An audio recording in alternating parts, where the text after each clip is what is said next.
don't know what I'm more nervous about, talking to you or having to follow Morgan and all the other students.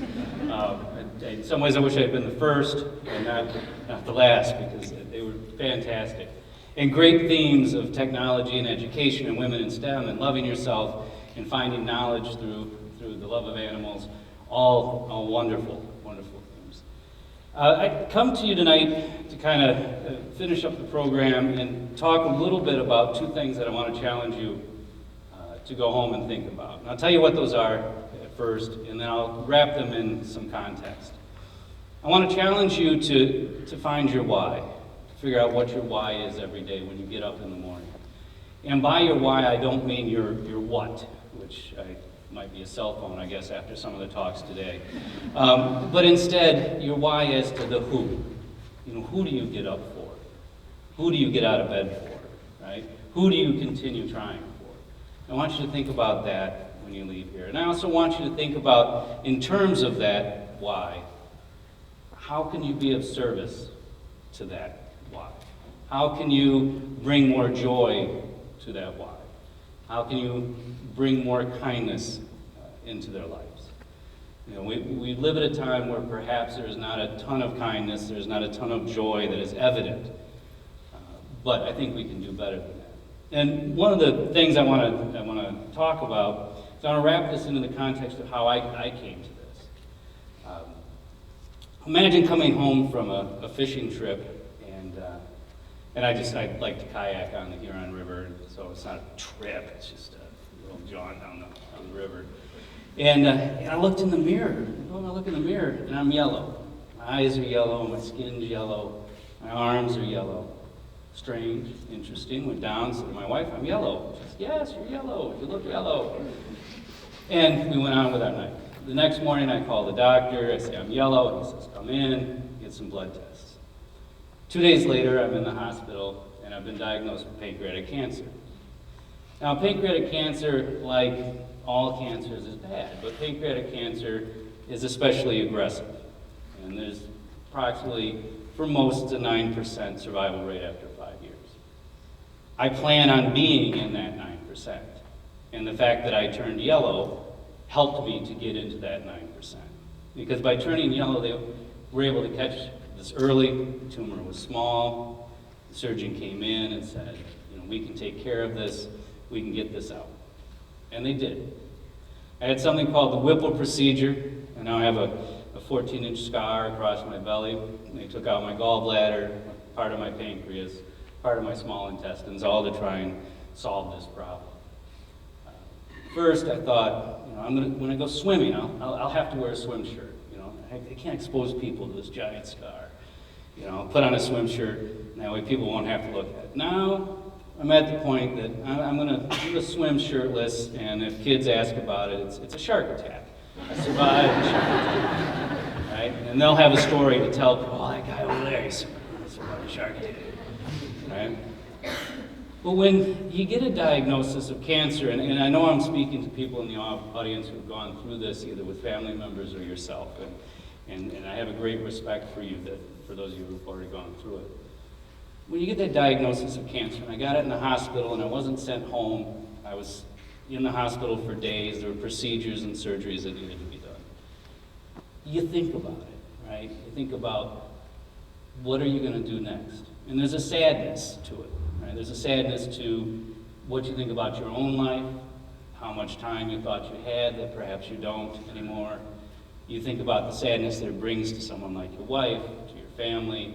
Think about, how do you tell your family? How do you tell your 75-year-old parents? You know, how do you tell your siblings? And there's a real opportunity there to really get mired in that sadness, to really go down that road and hang out there. And I didn't want to do that. I really didn't want to do that, especially after the surgeon came in and said, you know, we can get this out. We can take this tumor out. And so there was hope, and hope is, of course, very important. 2 months after the surgery, then I started chemotherapy. And it's kind of an aggressive chemotherapy to clean stuff up. It's basically 3 days of infusion, 1 full day of infusion in the hospital, and then I go home with a pump. And I had that pump taken off today at 3 o'clock. So I'm just coming out of chemotherapy for this week. And during all that time, I've had a ton of time to think and to rethink about the way I want to organize my life, the way I want to live my life. 2 months of laying on a bed at home and then dealing with chemotherapy, which tends to tank my white blood cells and my platelets, so I can't get back into school as much as I would like to. Although I keep emailing Superintendent McGregor with various articles and ideas, just so I can be a part of the whole thing. Right? So each morning when I'm sitting there, I'm trying to think of, how do you get out of this sad space? How do you get out of this fearful space? Maybe fear is the better way to think about it.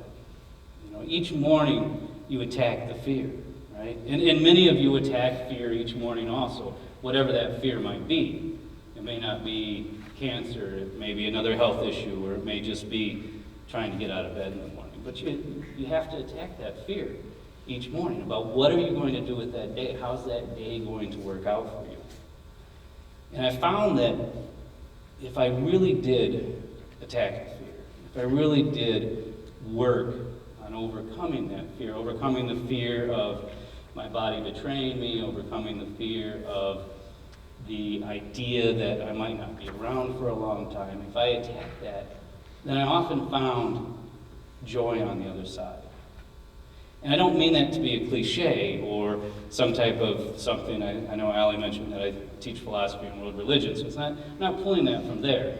It was a strange thing that, with the cancer diagnosis, all these 20 years of teaching philosophy and world religion kind of went out the window. I didn't find it very helpful at that moment. But I did find that as I got up each morning and dealt with the pain and dealt with the issues, that I had to figure out what was my why. Right? And the why is, of course, not the car I drive. The why is not the house I live in. None of that matters when you're on your back in bed. But it's the who. Who am I getting up for? Right? Who am I going about this day? And of course, when you think about it, the number one, right? The number one is family, my wife, my son. And it's him there. He came to me late in life, a wonderful blessing. But, there was that feeling of, I'm just getting to this fatherhood thing, and now it's going to be taken away from me a little bit. But one of the things we did as a family is we decided we weren't going to put off anything, right? We all tend to think we have all the time in the world, and we all tend to think that, well, we can do this 2 years from now, we can do this 3 years from now. Well, we don't do that anymore. So we figured out when I was going to be healthy enough to go to Disneyland, and so we went to Disneyland. And that picture's from Disneyland. That's my son Jack. So as I'm figuring out, what is my why, the number one is, of course, like I said, family. Get up to be with my wife, get up to be with my son, spend more time with my parents, make sure that I spend time with my brother and sister, make sure that I spend time with my wife's family, make sure that I don't say no anymore. I don't find excuses not to see people. I don't find excuses not to talk to people. I started calling friends that I've had since 6th grade, but maybe haven't seen in 10 years. When I was in Florida, I visited a college friend who I hadn't seen in 30 years, because now was the time. It's not the time to put anything on. Right? Now I know what the why is, and the why are those who's in my life that are very important to me. The second thing that came out of focusing on the who was how was I going to live each day now that I had both a shortened time period but also a reprieve, right? Don't know how long I'm going to be here, but I know I'm here today, I know I'm here tomorrow, I know I'll probably be here 6 months from now, a year from now, right? So how am I going to live each day? And I decided that was the real lesson that the cancer diagnosis brought to me. That was the meaning to come out of what was happening to me, was how was I going to treat these who's? How was I going to treat the people that were important to me? And I was going to treat them by being kinder and by trying to bring joy to their lives, try to be of service. My wife did a ton of work when I was bedridden, making sure I took the right pills at the right time, making sure I got the food at the right time and all that kind of stuff. And I owe her a lot of gratitude for that. But I also owe moving forward, in order to make my life more meaningful, to provide service to her, to my son, to my family, and all of that. And to try and bring that service from joy, from a place of joy, to bring joy to their lives, and to be more kind. And to focus on being more kind. Because whatever day is my last day, I want to make sure that I brought joy to somebody. I want to make sure that I've been kind to those people. And then when you think of the second why, right? Second, who are the second why? Well, that's very simple for a teacher. And the second why are the students. Students you've had over the years, the students you have now. When Mr. McCarthy asked me if I would give this talk, the only reason I would give it is because the students are also my who, that are important to me. And I can tell you that I went to my oncologist over and over again. When can I get back in school? When can I get back in school? When can I get back in school? And unfortunately, the chemotherapy brings about really low white blood cells. So I have a depressed immune system, so they really don't want me in schools. But I needed to find a way to be able to connect again with these people I care about, these students that I care about. And I think one of the things that teachers, and I know there are several teachers in the crowd, their parents and their luckily students, one of the things that, teachers don't say very often, and something I don't say very often, but I'll say it more now, is that we love our students. That doesn't mean we always say the right thing, and we always do the right thing, or we don't have bad days, but we do truly love our students. And they are truly that second why, that second reason we get up in the morning outside of that family. And I don't think my story is unique.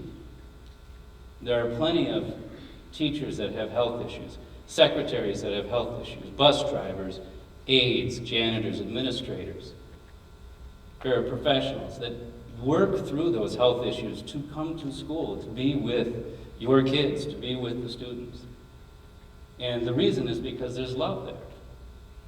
There's real love there for the students, for your children, that we want to make sure that they're successful. And I think we've seen some of the fruits of that today. But we want to do that, and I want to do that from now on, from a place of service. Teaching is a place of service naturally, but a place of service where I can bring more joy to the students, and where I can bring more kindness. Because what the cancer has done for me is it's boiled down all the noise in life, boiled down all of the distractions to what's really important, to why I get up in the morning, why I do the things I do. I want to love the people that I love, family, students. I want to bring service to them. I want to bring joy, and I want to do it in a kinder way. And so to get back to what I started with, I would like you to go home today and just think a little bit about who is your why? And in what way can you perhaps live your days a little bit better in service to those why, to those people that are your why? And in what way can you bring more joy and bring more kindness? That's all. Thank you.